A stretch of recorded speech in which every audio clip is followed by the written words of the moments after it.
ओम नमो भगवते वासुदेवाय। आप सबका प्रभु शरण में बहुत बहुत स्वागत है। आज हम करने जा रहे हैं माघ मास अध्याय 25। पिशाच कहने लगा कि हे मुनि, केरल देश का ब्राह्मण किस प्रकार मुक्त हुआ, ये कथा कृपा करके विस्तार पूर्वक कहिए।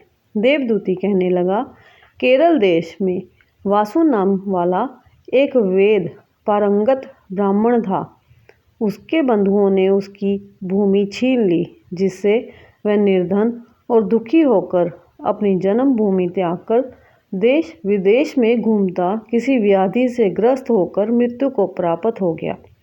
उसका कोई बांधव न होने के कारण उसकी औधर्व वैदिक क्रिया नहीं हुई और न ही उसकी दाह क्रिया हुई। इस प्रकार क्रिया के लोप होने से निर्जन वन में प्रेत होकर चिरकाल तक फिरता रहा। शीत ताप भूख प्यास के दुख से हाहाकार करता हुआ वह नंगे शरीर रोता फिरता था, परंतु उसको कहीं सद्गति नहीं दिखाई देती थी। सर्वदा दान ना देने से वह अपने कर्म फल को भोगता था। जो लोग अग्नि में आहुति नहीं देते, भगवान का पूजन नहीं करते, आत्म विद्या का अभ्यास नहीं करते, अच्छे तीर्थों से विमुख रहते, जो लोग दुखी लोगों को स्वर्ण वस्त्र तांबूल रत्न फल तथा जल नहीं देते तथा छल कपट से जीविका प्राप्त करने वाले, दूसरों तथा स्त्रियों का धन हरने वाले, पाखंडी कुटिल चोर बाल वृद्ध तथा आतुर और स्त्रियों पर निर्दयता करने वाले, आग लगाने वाले, विष देने वाले, झूठी गवाही देने वाले, कुमार्ग पर चलने वाले, माता पिता भाई बहन संतान तथा अपनी स्त्री का त्याग करने वाले, जो सब तीर्थों में दान लेते हैं, पालन करने वाले, स्वामी को त्यागने वाले, गोर तथा भूमि के चोर, वेदों की निंदा करने वाले, वृथा द्रोह करने वाले, प्राणियों की हिंसा करने वाले, देवता गुरु की निंदा करने वाले, ये सभी बारंबार प्रेत पिशाच राक्षस तथा बुरी योनियों में जन्म लेते हैं। अतएव बुरे कर्मों से बचकर धर्म के कार्य तथा यज्ञ दान और तप आदि करने चाहिए, क्योंकि कर्म फल अश्वमेघ मिलता है। इस प्रकार प्रेत की गति देखकर पाप कर्म कदापि नहीं करने चाहिए। ब्राह्मण कहने लगा कि इस प्रकार उस केरल ब्राह्मण ने उस पर्वत पर अधिक समय व्यतीत करके एक मार्ग में एक पथिक को देखा, जो 2 गागरियों में त्रिवेणी का जल लिए हुए था।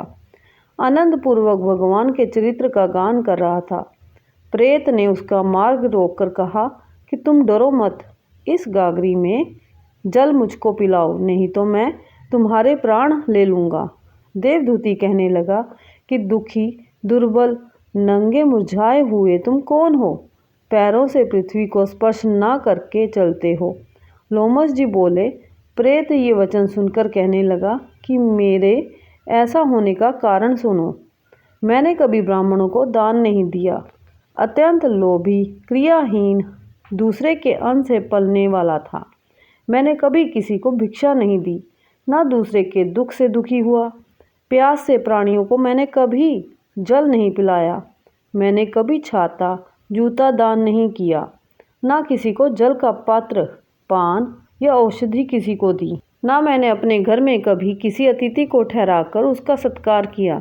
अंधे वृद्ध अनाथ और दीनों को मैंने कभी अन्न से संतुष्ट नहीं किया और ना ही किसी रोगी को मुक्त किया, ना कभी ब्राह्मणों को दान दिया, ना कभी अग्नि में हवन किया। वैशाखादि मास में किसी को ठंडा जल नहीं पिलाया, ना ही मैंने बड़ या पीपल का कोई वृक्ष लगाया, ना किसी प्राणी को बंधन से छुड़ाया, कभी कोई व्रत करके शरीर को नहीं सुखाया। इस कारण मेरा पूर्व जन्म सब बुरे कार्यों में ही व्यतीत हुआ।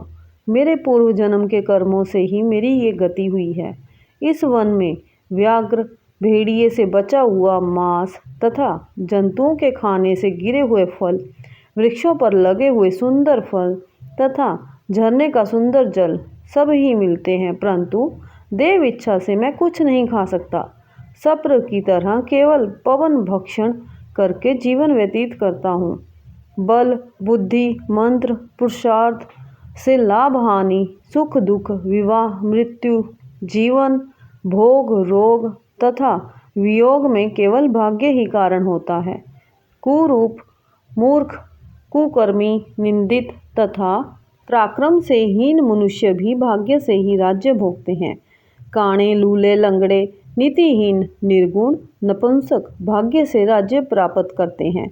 पर्वत पर भी बलवान राक्षस पिशाच रहते हैं, जिनमें से कभी कभी कोई कोई कहीं कहीं वन में फिरते हुए अपने कर्म के अनुसार अन्न जल प्राप्त करते हैं, परंतु आपको उनका भय नहीं होना चाहिए, क्योंकि धर्मात्मा पुरुषों की उनकी पवित्रता की ही रक्षा करती है। ग्रह, नक्षत्र, देवता सर्वदा धर्मात्माओं की रक्षा करते हैं। ये पिशाच आप जैसे भक्त की तरफ आंख उठाकर भी नहीं देख सकते। जो नारायण भगवान की भक्ति से पवित्र रहता है, उसको प्रेत, पिशाच, पूतना कोई बांधा नहीं दे सकते।